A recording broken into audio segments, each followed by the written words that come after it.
എന്തൊക്കെയുണ്ട് വിശേഷം?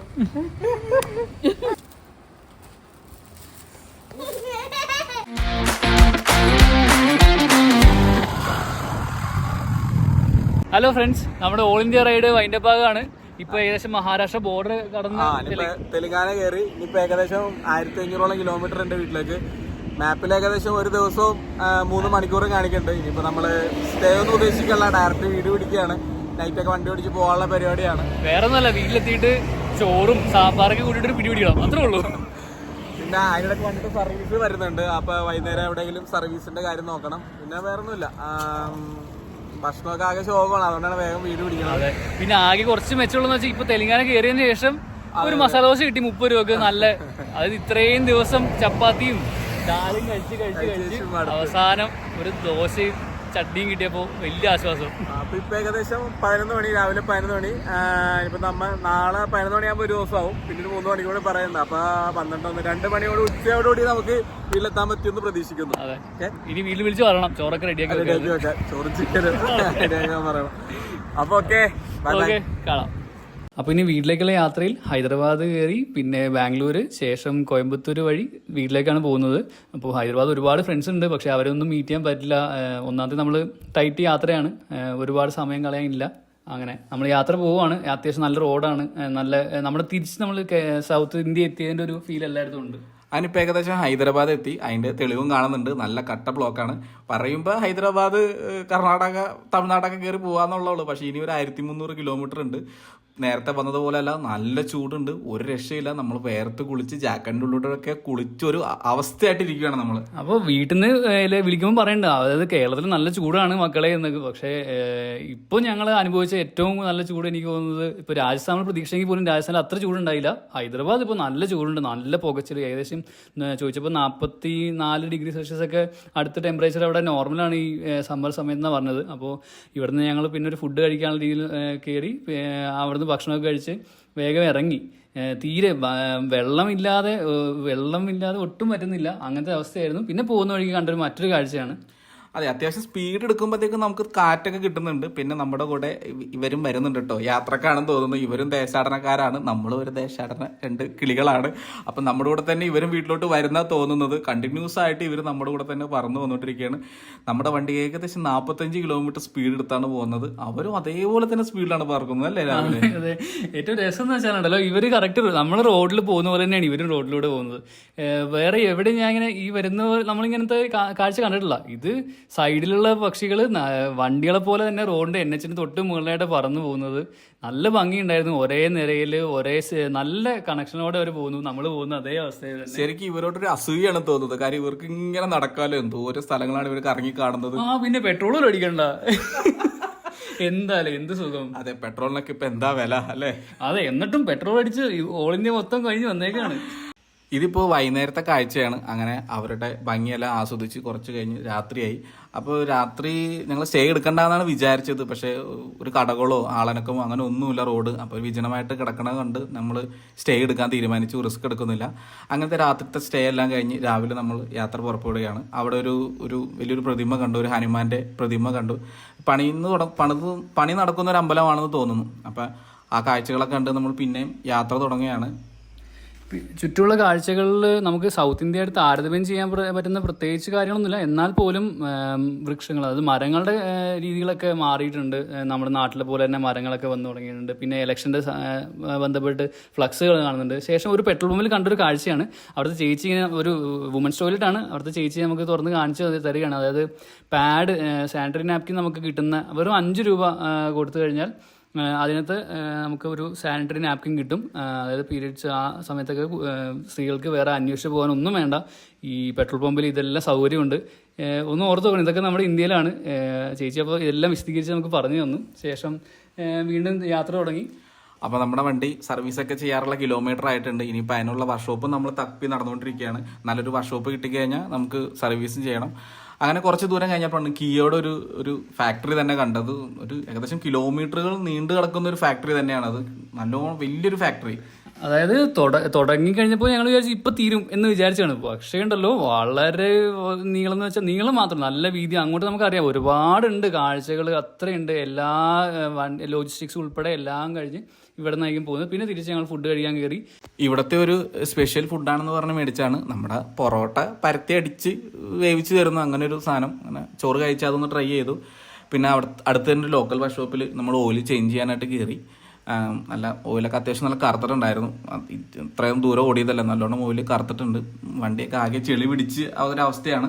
അത് നമ്മുടെ സുഹൃത്തുക്കളാണെങ്കിൽ പോലും ഇങ്ങനെ യാത്രയിലൊക്കെ പറയുന്നത് നിങ്ങൾ കറക്റ്റായിട്ട് സർവീസ് ചെയ്യുന്നില്ലേ, ഓയിൽ മാറ്റുന്നില്ലേ, എല്ലാം കറക്റ്റായിട്ട് ചോദിക്കുന്നുണ്ടായിരുന്നു. അപ്പോൾ നമ്മളങ്ങനെ കറക്റ്റ് കിലോമീറ്റർ ഒക്കെ ആകുമ്പോൾ സർവീസ് ചെയ്ത് പോകുന്നുണ്ട്. അതെ ഇത്തവണ ഒരു ഇത്തിരി കയറി പോകുന്നു, സർവീസ് കിലോമീറ്റർ കഴിഞ്ഞ് ഇച്ചിരി കയറി പോകുന്നു. കാര്യം നല്ലൊരു വർക്ക്ഷോപ്പ് തപ്പിയിട്ട് കിട്ടണ്ടായിരുന്നില്ല. പിന്നെ ഓയിൽ നോക്കിയിട്ടാണെങ്കിൽ കേൾക്കാത്ത ഏതൊക്കെയോ ഒരു ലോക്കൽ ഓയിലുകളാണ് ഇവിടെ ഉള്ളത്. ഇവിടെ നമ്മുടെ ഈ R15 പോലുള്ള വണ്ടികൾ അല്ലെങ്കിൽ അതിന് പറ്റിയ ഓയിലൊക്കെ കുറവായിരുന്നു. അപ്പോൾ അന്വേഷണം ലാസ്റ്റ് ഈ ഒരു വർക്ക്ഷോപ്പിലാണ് ആകെ കിട്ടിയത്, ഒരു മുട്ടികളുടെ ഇതുമായിട്ട് ബന്ധപ്പെട്ട നല്ലൊരു ഓയിൽ കിട്ടിയത്. ശേഷം ഒന്നും നോക്കിയില്ല, നമ്മൾ അവിടെ തന്നെ വണ്ടി ഒതുക്കി ചേട്ടനോട് പറഞ്ഞു ഓയിൽ മാറ്റിക്കോ ചേട്ടാ ഇങ്ങനെ. അപ്പോൾ ചേട്ടനാണെങ്കിൽ ഭയങ്കര വലിയ കൗതുകം, അതായത് ഓൾ ഇന്ത്യ കഴിഞ്ഞ് വന്നേക്കാണ്. അപ്പോൾ നമ്മളിൽ നിന്ന് ഒരുപാട് വിശേഷങ്ങൾ, പുള്ളിക്ക് ഒരു ആഗ്രഹം ഉണ്ടായിരുന്നു പോകണം എന്നുള്ളത്. പിന്നെ ഇപ്പോൾ പുള്ളിക്കാരൻ ഇങ്ങനെ ഫാമിലിക്കായിട്ട് സെറ്റിൽ ചെയ്ത് പോവുകയാണ്. അപ്പോൾ ഞങ്ങൾ പറഞ്ഞു അതൊക്കെ എന്താ പറയുക പറ്റുന്ന കാര്യമാണ്. ഇവിടെ നമ്മുടെ കണ്ണൻ ഇവിടെ ഭാര്യയും കൊച്ചൊക്കെ ഉണ്ട്, എന്നിട്ടും ഇങ്ങനെ വന്നു. ഇനി ഇതായിട്ട് ശേഷം ഫാമിലിയായിട്ട് ഒരുമിച്ച് പോകുന്നുണ്ട്. അങ്ങനെ അപ്പോൾ ചേട്ടനും ഒരു അതൊക്കെ കേട്ടപ്പോൾ ഒരു പ്രചോദനമായി. ചേട്ടൻ ഇങ്ങനെ പറഞ്ഞു ആ മക്കളെ നമുക്കും ഒരിക്കൽ ഇതൊക്കെ കേട്ടിട്ട് ചേട്ടൻ ഇനി പോകണമെന്നുണ്ട്. അങ്ങനെ അവിടെ നിന്ന് ഓയിലൊക്കെ മാറി. ക്ലച്ച് ഒന്ന് അഡ്ജസ്റ്റ് ചെയ്യാനുണ്ടായിരുന്നു. ഇത്ര ഓടിയതല്ലേ, ക്ലച്ചൊക്കെ ഭയങ്കര ലൂസായിട്ടുണ്ടായിരുന്നു. അങ്ങനെ ക്ലച്ചെല്ലാം അഡ്ജസ്റ്റ് ചെയ്ത് പിന്നെ കുറച്ച് ഓയിൽ നമ്മൾ ചെറിയൊരു കുപ്പിയിലാക്കി വാങ്ങിച്ച് വെച്ചു. കാര്യം ഈ റൈഡിങ്ങിൽ നമ്മൾ ലൂബ് അടിച്ചത് വളരെ കുറവാണ്. എഞ്ചിൻ ഓയിൽ തന്നെയാണ് ചെയിനിൽ ഉപയോഗിക്കുന്നത്. അപ്പോഴാണ് അടുത്ത വർക്ക്ഷോപ്പിൽ ഇങ്ങനെ ഒരു കൗതുകരമായ ഒരു കാഴ്ച കണ്ടത്. കിളിക്കായിട്ട് അവിടെ പുള്ളി ഒരു കൂട് കൂട്ടി വെച്ചേക്കാണ്. പെട്ടിയിലൊരു ഹോളൊക്കെ ഇട്ട് വൈക്കോലൊക്കെ ഇട്ട്.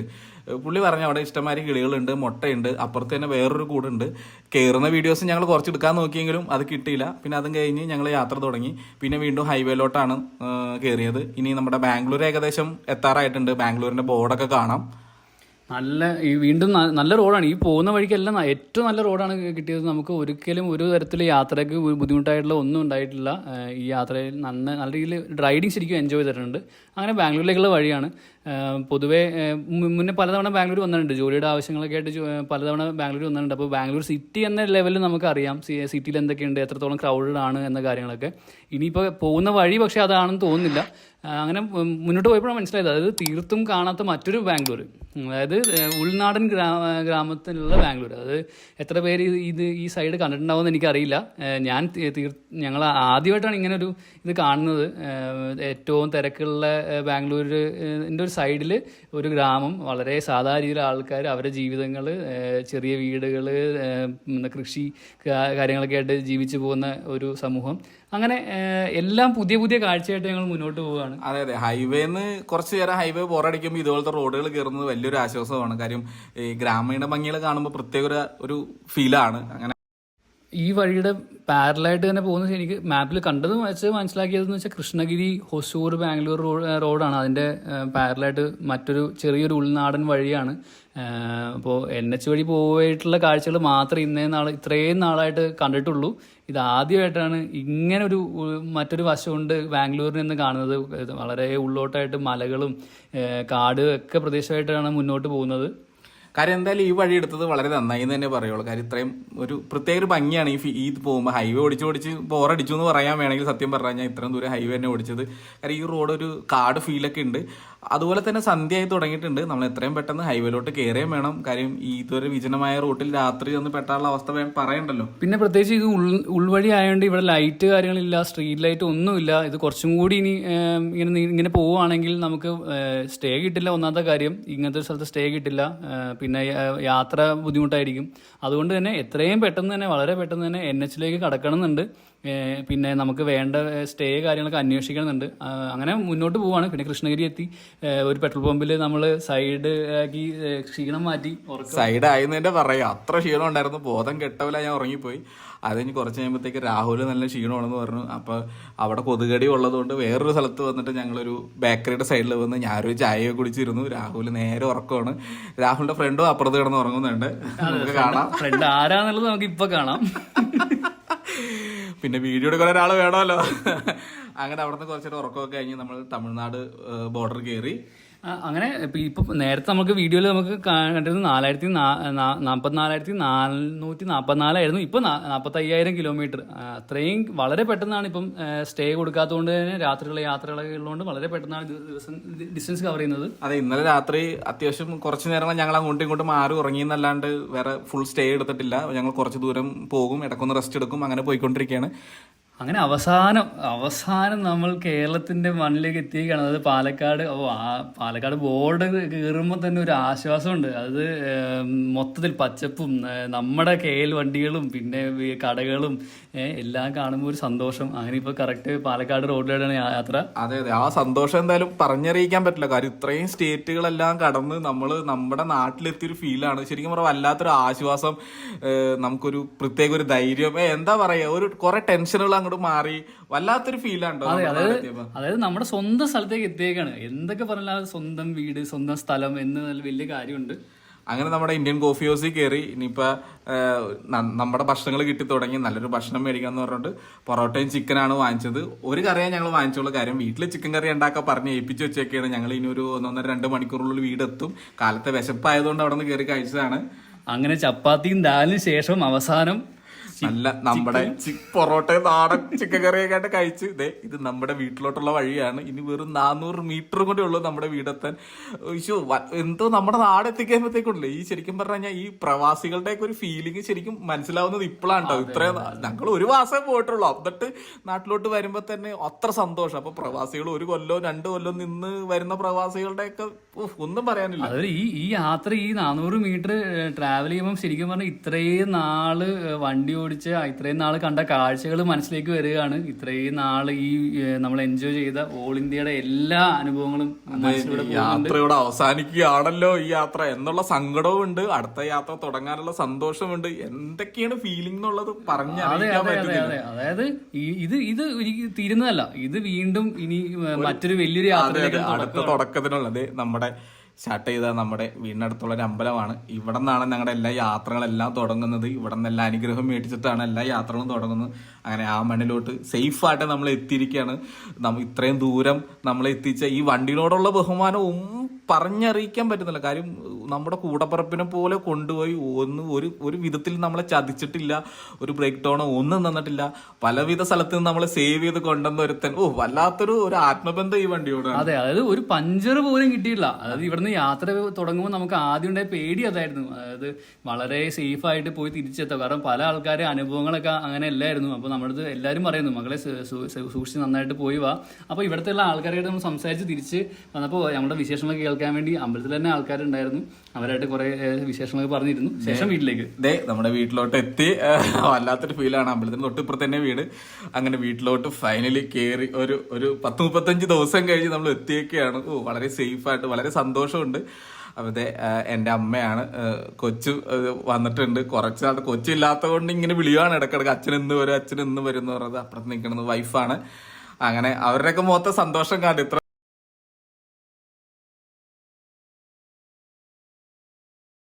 എന്റെ അമ്മേ.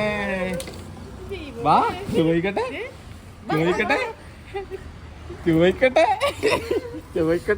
എന്തൊക്കെയുണ്ട് വിശേഷം? നോക്കി എന്തൊക്കെയുണ്ട് വിശേഷം? ചോയ്സ് ഒക്കെ ഉണ്ട്, എടുത്തരാട്ടാ. അങ്കമാടി പോയില്ലേ ശിവ? അങ്കമാടി പോയില്ലേ ശിവ?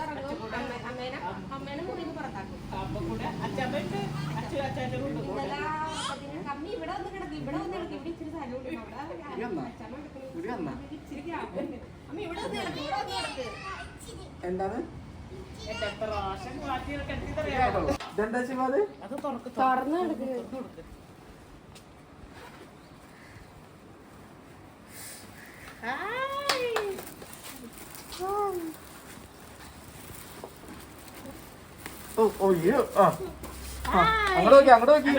അങ്ങോട്ട് കാണിച്ചു കൊടുത്തേ. എന്താ അതിനുള്ളില്?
ഇല്ല ആ ഉണ്ടാ അമ്മ കണ്ണടേ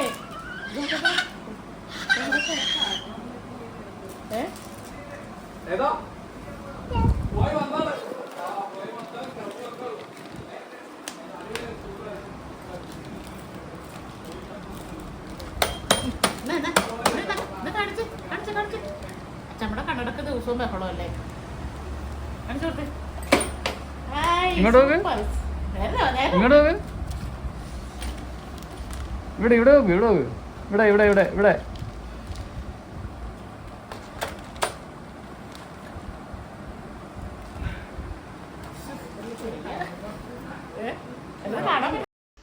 അപ്പോൾ നമ്മുടെ റൈഡ് ഇവിടെ അവസാനിക്കുകയാണ്. അപ്പോൾ അതിന്റെ ഭാഗമായിട്ട് നമ്മുടെ ഓൾ ഇന്ത്യ ട്രിപ്പ് എന്നുള്ള ബോർഡൊക്കെ അഴിച്ചു മാറ്റുകയാണ്. ചെറിയൊരു സങ്കടമുണ്ട് യാത്ര കഴിഞ്ഞ് വന്നതിന്റെ. ശരിക്കും പറഞ്ഞാൽ നമ്മൾ രണ്ടുപേരും മാത്രമല്ല, നമ്മുടെ കൂടെ ഉണ്ടായ ഒരു വലിയ ബാഗും ഈ ലാപ്ടോപ്പ് ബാഗും പിന്നെ ഈ ബോർഡും ഇതൊക്കെ ശരിക്കും നമ്മുടെ ഒപ്പം തന്നെ യാത്ര ചെയ്തൊരു കാര്യങ്ങളാണ്. അതെ, ഈ എല്ലാത്തിനും ഒരു അറ്റാച്ച്മെന്റ് വേറൊന്നുമല്ല. ഈ കുപ്പി വീട്ടിൽ നിന്നുണ്ടായ കുപ്പിയാണ്, ചളങ്ങി കൂടി അത് കളയാൻ പോലും മനസ്സ് വരുന്നില്ല. കാര്യം അത്ര ഒരു ഫീലായിരുന്നു, എല്ലാം പറഞ്ഞറിയിക്കാൻ പറ്റാത്തൊരു ഫീലാണ് ഈ യാത്ര. അതായത് എല്ലാ ദിവസവും രാവിലെ നമ്മൾ ഈ ബാഗ് കെട്ടുന്നു, ബാഗ് അഴിച്ചു വെക്കുന്നു, ഇത് അത് ചെയ്യുന്ന ഓരോ കാര്യങ്ങളും നമ്മൾ ഇത്രയും നാള് നമ്മുടെ കൂടപ്പിറപ്പായിട്ട് നിന്ന ഒരു കാര്യമായിരുന്നു. അതെ അതെ, വേറൊന്നുമല്ല, നമ്മുടെ ഒന്നും മിസ്സാവാണ്ട് ഇത്രയും ഒരു ടവല് പോലും നമ്മുടെ മിസ്സായിട്ടില്ല. അതേപോലെയാണ് നമ്മൾ യാത്രയിൽ സൂക്ഷിച്ച് പോയിട്ട് വന്നത്. അപ്പൊ നമ്മുടെ യാത്ര ഇവിടെ, ഈ ഓൾ ഇന്ത്യ യാത്ര ഇവിടെ ഏകദേശം അവസാനിക്കുകയാണ്. വളരെ വിഷമത്തോടെയാണ് ഇത് അഴിക്കുന്നതെങ്കിലും വേറൊരു വിധത്തിൽ സന്തോഷമുണ്ട്. കാര്യം നമ്മൾ അടുത്ത ട്രിപ്പുകളൊക്കെ ഇനി പ്ലാൻ ചെയ്യുകയാണ്. നമ്മുടെ ലോക്കൽ ഊട്ടി, മൂന്നാർ, കൊടൈക്കനാലൊക്കെ അങ്ങനെ പോകണം. പിന്നെ നോർത്ത് ഈസ്റ്റ് സൈഡിലോട്ട് ഇനി അടുത്തത് പോകണം. അങ്ങനെ കുറച്ച് പരിപാടികളൊക്കെ ഉണ്ട്. പിന്നെ ഇതൊന്നും പോരാതെ നമ്മുടെ ഇത്രയും നാളത്തെ ഇതിപ്പോ സീരിയസ് ആയിട്ട് ഇട്ടുന്നേ ഉള്ളൂ. ഈ ഓൾ ഇന്ത്യയിലെ മറ്റ് വിശേഷങ്ങൾ ഇനിയും ഒരുപാട് വീഡിയോസും അതിന്റെ ബന്ധപ്പെട്ട വിശേഷങ്ങളും പിന്നെ യാത്രാ ചെലവ് നിങ്ങൾക്ക് എല്ലാവർക്കും ഒരുപാട് പേർക്ക് അറിയണമെന്നുണ്ടായിരുന്നു. അപ്പോൾ അതിന്റെ പറ്റിയ വിശദമായ വീഡിയോ എല്ലാം ഇനി വരുന്നതാണ്. ഇതൊന്നും പോരാഞ്ഞ് ശരിക്കും പറഞ്ഞാൽ ഇതൊരു പറഞ്ഞു വരുവാണെങ്കിൽ ഇത് ആദ്യത്തെ ഓൾ ഇന്ത്യയാണ്. ഇത് ഒരിക്കലും അവസാനത്തെ അല്ല. ഇനിയും ഒരുപാട് യാത്രകൾ ഓൾ ഇന്ത്യ വരുന്നതാണ്, ഇനിയും തുടരുകയാണ്. കാര്യം എത്ര ദിവസം കൊണ്ട് ഓൾ ഇന്ത്യ തീർക്കാം, എത്ര രൂപ ചെലവ് വേണം, എത്ര രൂപയുടെ എണ്ണ അടിക്കണം, വണ്ടിയിൽ എന്തൊക്കെ സർവീസ് ചെയ്യണം, അങ്ങനെ ഫുൾ ഡീറ്റെയിൽസ് ആയിട്ടൊരു വീഡിയോ കൂടി നമ്മൾ ചെയ്യുന്നതാണ് ഇനി. അപ്പൊ നമ്മുടെ വീഡിയോ അതെ ഇനി അപ്പോൾ വീണ്ടും ഇത്രയും നാൾ ഞങ്ങൾ സപ്പോർട്ട് ചെയ്ത പോലെ നിങ്ങളുടെ സപ്പോർട്ട് ഇനിയും വേണം. ഇനിയും നല്ല മനോഹരമായ വിശേഷങ്ങളും കഥകളും ഒക്കെ ആയിട്ട് ഞങ്ങൾ ഇനിയും വീണ്ടും വരുന്നതാണ്. അങ്ങനെ ഞങ്ങൾ സപ്പോർട്ട് ചെയ്തതിനും ഞങ്ങളെ പിന്തുണച്ചതിനും എല്ലാത്തിനും നന്ദി. വീണ്ടും ഉണ്ടാവണം. കൂടെ തന്നെ എല്ലാ നല്ല വിശേഷങ്ങളുമായി ഞങ്ങൾ തീർച്ചയായും ഇനിയും വരുന്നതാണ്. അപ്പോൾ നമ്മുടെ ചാനൽ ഫോളോ ചെയ്യുക, സപ്പോർട്ട് ചെയ്യുക. താങ്ക്